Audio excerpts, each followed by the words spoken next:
the first year, even a few months, someone's left and gone back to their parents. Right. Because Yeah. they thought, I can't deal with this. Sure. But you knew this person before you go married. I know you probably weren't living with them. You can't really claim or say that you know all of them or all about them. You know, it's a work in progress, a continuous work in progress. Even me as a man, actually, I tell you, this is my vision. This is where I want us to go. This is what I want us to do, isn't it? And then I pray and believe that your vision is going to be aligned to my vision, isn't it? So it's not really a question of you just sitting down and going, okay, great, so I've got this thing. So you know what, in 3 years' time, I'm going to buy this building and I'm going to do this and I'm going to do that. And so, yeah, this is what we're doing. I don't think it actually works like that. Yeah. Okay.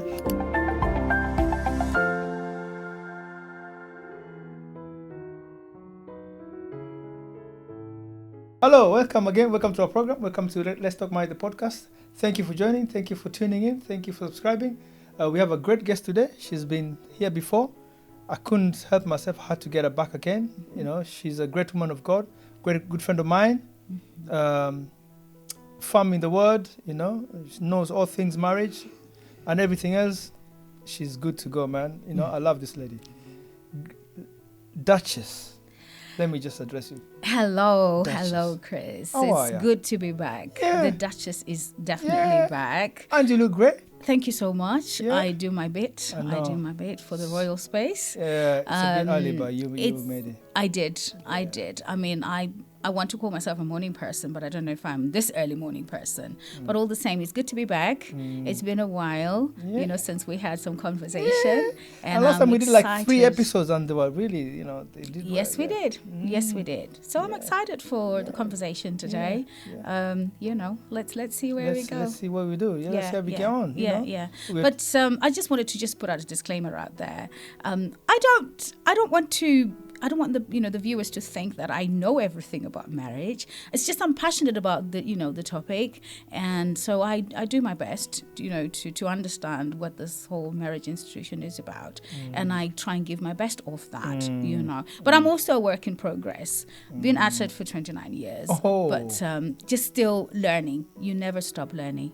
It's one of those institutions where you are continuously learning. So And I actually found out the other day that you actually got 2 kids. Is it 2? yes, I have You know. 2 adult babies. I know I don't look it, do I? No. I have I know of one. That's why I thought. Oh, right, okay. No, I have Yeah, 2. yeah. I have Ashley? Ashley Kuzeva Kwashe. Big up, Ashley. She's watching? yes, hello Ashley. Yeah. And I have Joshua. So Ashley's 28, Okay. and Joshua's 20 in a week's time. Yeah. He's the baby of the family.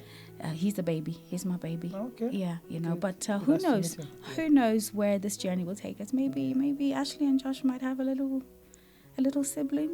Yeah. Who Oh, knows? it's all right. Well, I'm just who knows? Okay. Who knows? Yeah, but Okay. please, shh, don't No, say, it's too late. don't say anything. It's out there already. It's out there already. Right. We're talking off air there about the marriage, what entails success in marriage, and we go into a few other things. I don't know where to start. Shall we go straight into it? Sure. I've talked about in depth with a lot of other guests about success in marriage and so on, but let's talk about this thing. Can we just carry on where we left off in terms of the man being the helper, the man being the head of the house, and the woman being the helper? I like that topic. Let's just dwell on it for a minute, Okay. because you kind of surprised me with some of the things that you just said there, which is okay. You know, it's your opinion. It's opinion shared by a lot of women. Yep. I'm sure. Yeah. So, okay, first let's just retract. Do you think that the first few years of marriage are difficult, and why do you think they're difficult?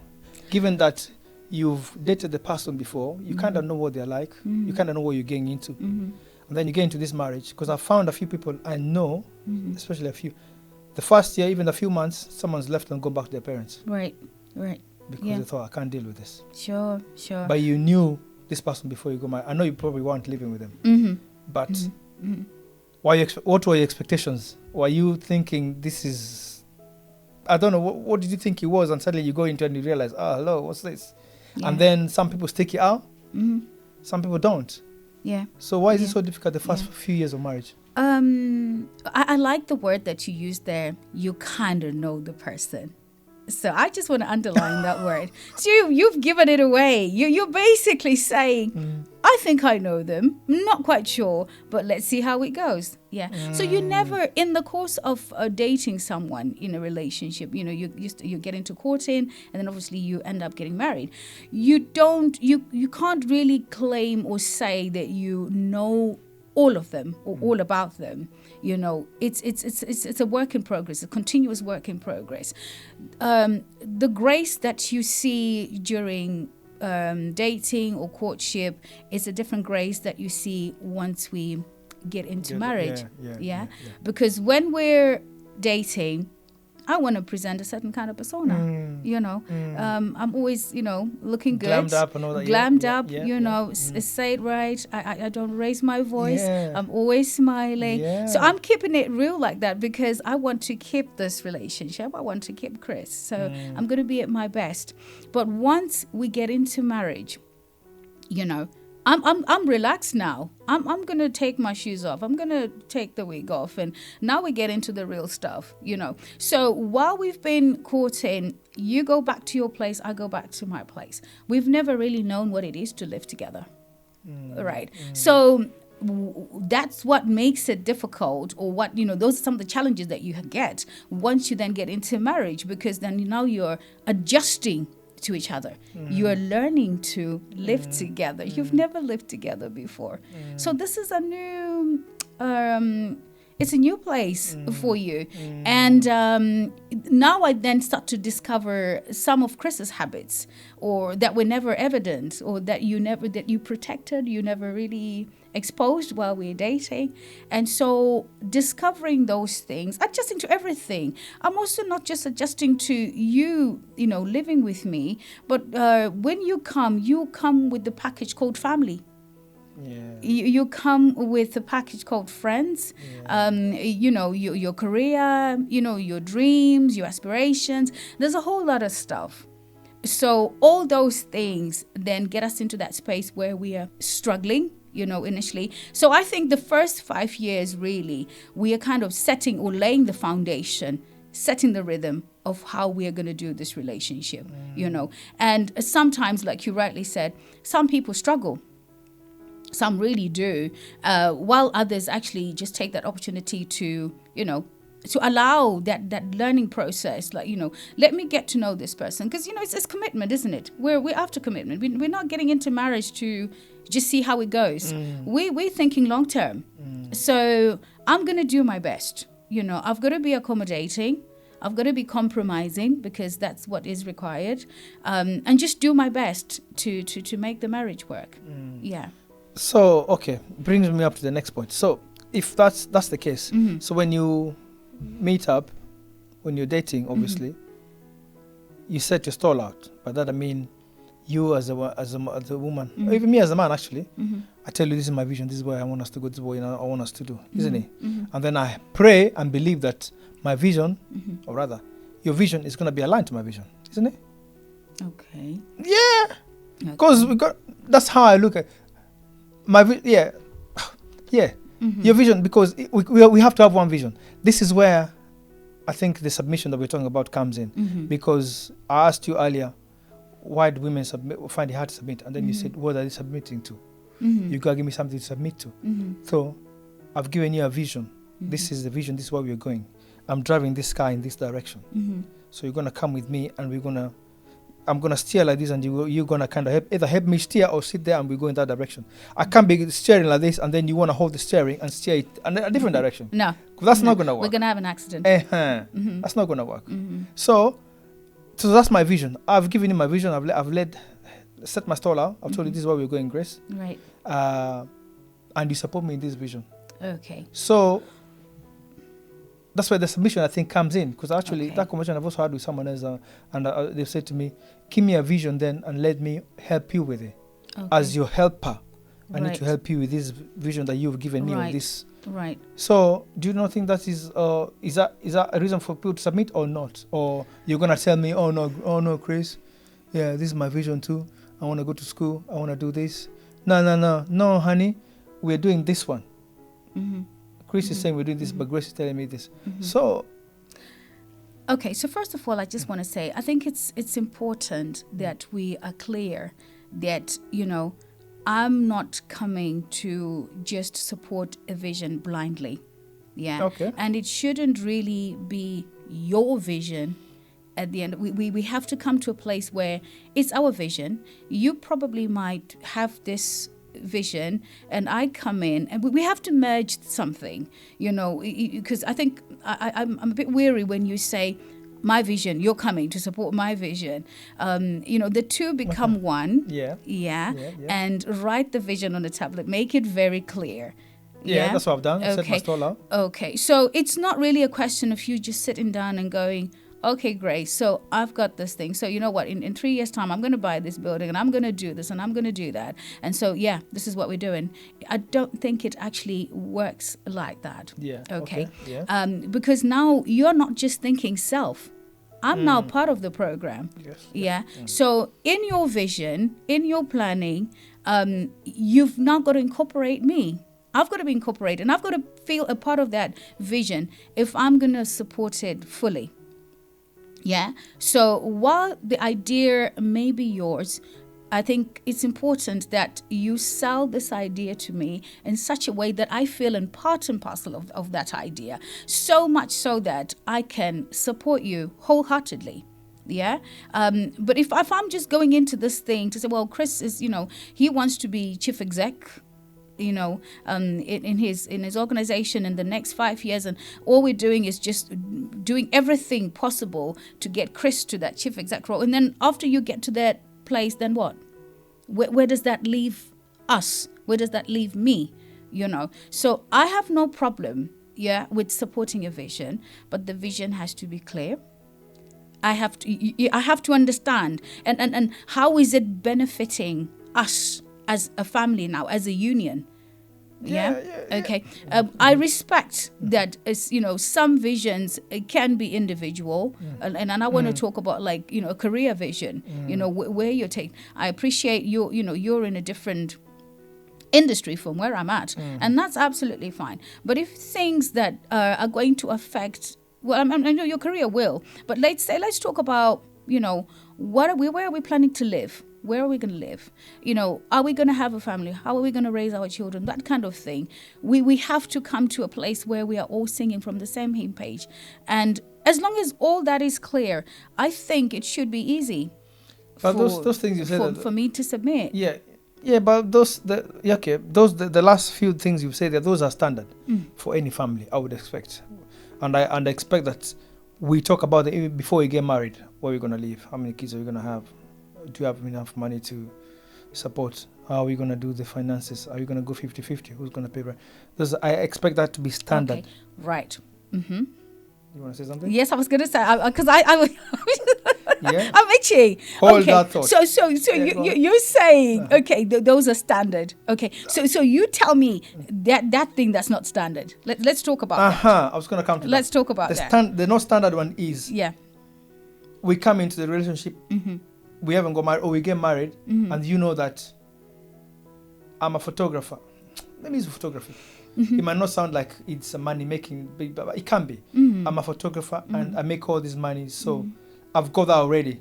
So you come in and you know this is what I do. And maybe you're not putting down what you do, but maybe your occupation or whatever you do is not as big.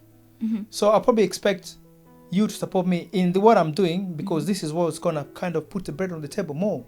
Right. Do you know what I mean? So support me in whatever I do in that photography. Help me maybe make it easy for me, as in when I go out, all my stuff is ready, or come with me, see what I do, stuff like that. Or when I make the money, manage the money properly and so on and so forth. Because, your job works around mine, because mine is the one that's bringing more money in, because yours is not, that's the kind of thing I'm thinking, that when we come in, you find me doing that. So I would expect you to support me in that. And to kind of, say, oh, this is a vision, this is his vision, and he's laid it out, so let me support him in that. Right. And then submit into that, make it easy for him. Okay. Make sure when he comes home, there's food on the table. Okay. Make sure he's having a bath. Okay. Make sure that, I put his clothes somewhere nice, maybe I iron them. I don't know, just stand. I don't have to ask you. You don't have to do them. I don't expect you, Grace, to be ironing my clothes. Right. I can do that. Right. But that's not why I came into marriage. I didn't Okay. come to marriage for you to iron my clothes, or Alright. to wash my clothes, or Mhm. to cook, or even to cook my food. Mhm. I can cook for myself, Right. with all due respect. Right. But you make it easier for me. Right. Do you know what I mean? So that Okay. when I'm out there, I don't have to worry about, is there going to be food? Or where did I put my stuff, or my cleaning? Where did I do this? You know what I mean? You make it easier. That's why you're my helper. Yes, absolutely. Okay. Right. I just want to just Go on.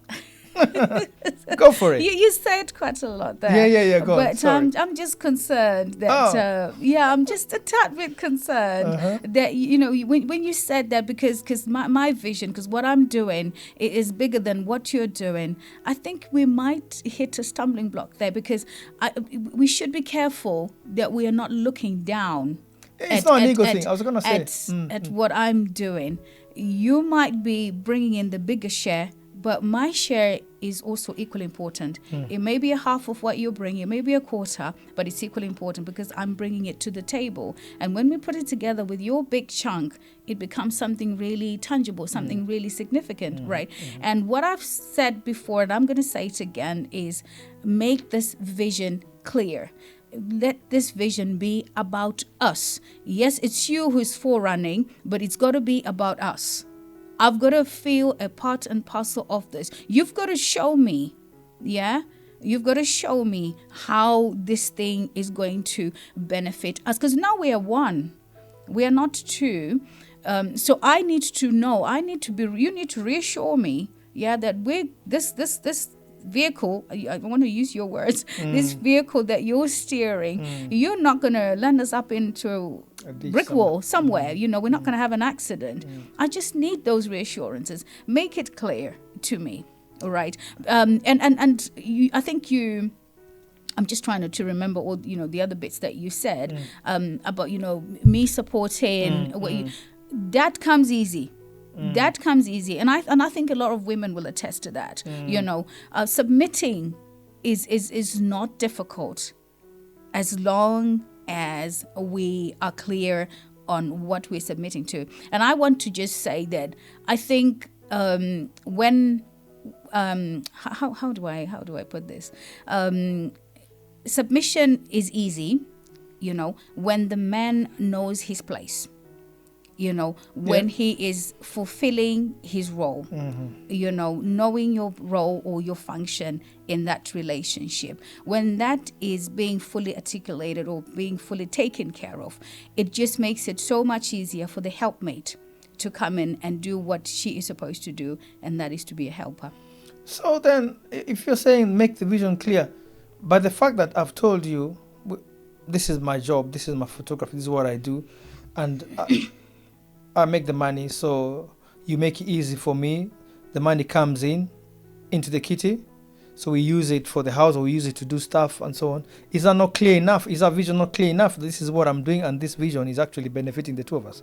It's not just benefiting me. Okay. By you coming in to help me, it's not just you helping me for me to be selfish enough to say it's mine, it's ours. So is that not vision clear enough? Okay, well, it's clear to a degree, but I don't think it should be a question of, see, I'm a photographer and I'm making this kind of money and this is the real money and this is what, okay, what are we going to do with this real money? Where are we going to go with this real money? Yeah, you need to kind of answer those. I mean, I personally would have those kind of questions. It's not enough for you to, say, because I'm this and I'm getting a lot of money from this, and so, you should just, no. It's a lot of money, but what are we doing with a lot of money? Where are we going with this? After you've got the money, what are we doing? Where are we going? So it's there's more to it, Chris.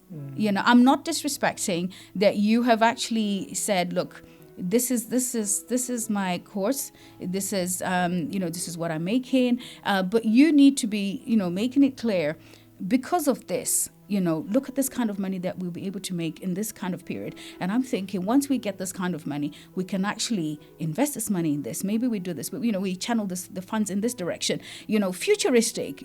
It's not enough to just know that you're making big money.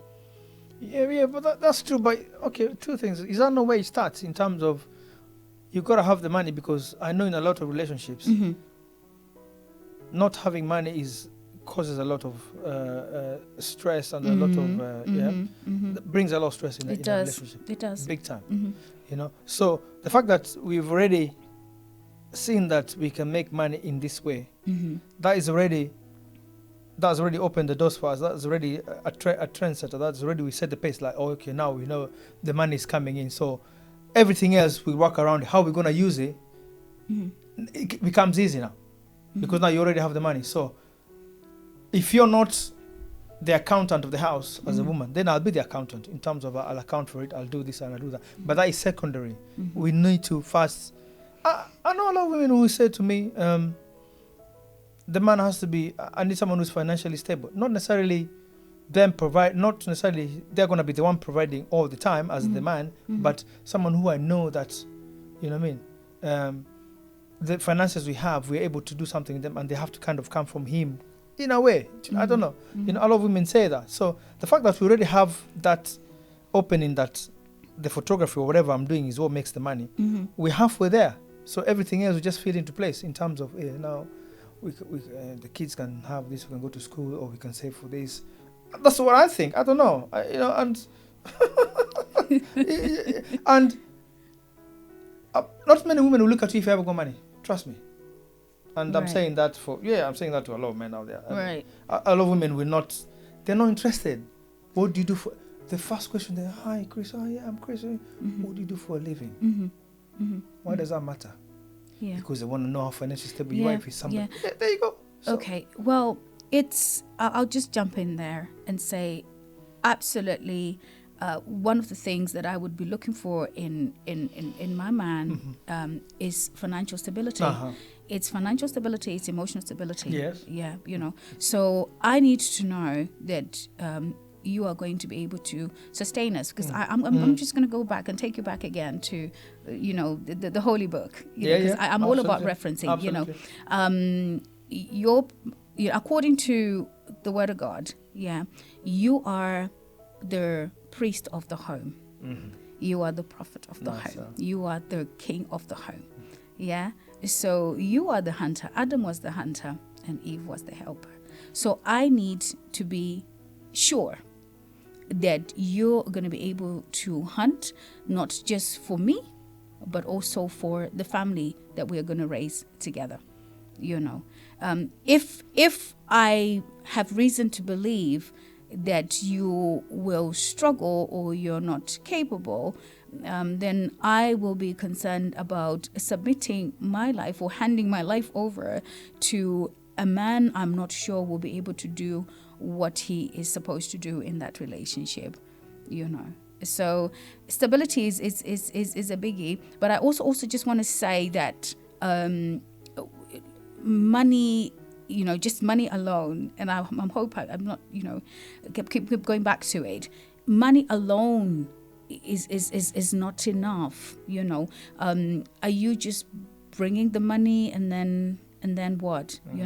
Are you articulating yourself enough? Well enough? With respect, with dignity, with understanding, incorporating me and our future in that money transaction? Or is it just about, we've got money today, 5 years time down the line, we don't know, we might have money, we might not. So, those kind of things really, we have to be clear. I know we can't really, sometimes it's difficult to sort of, know too much into the future, but at least we have an idea of where. Yes, we have to have an idea of which direction of, where things will take us and what we will do, in the event that we hit a roadblock or whatever it is.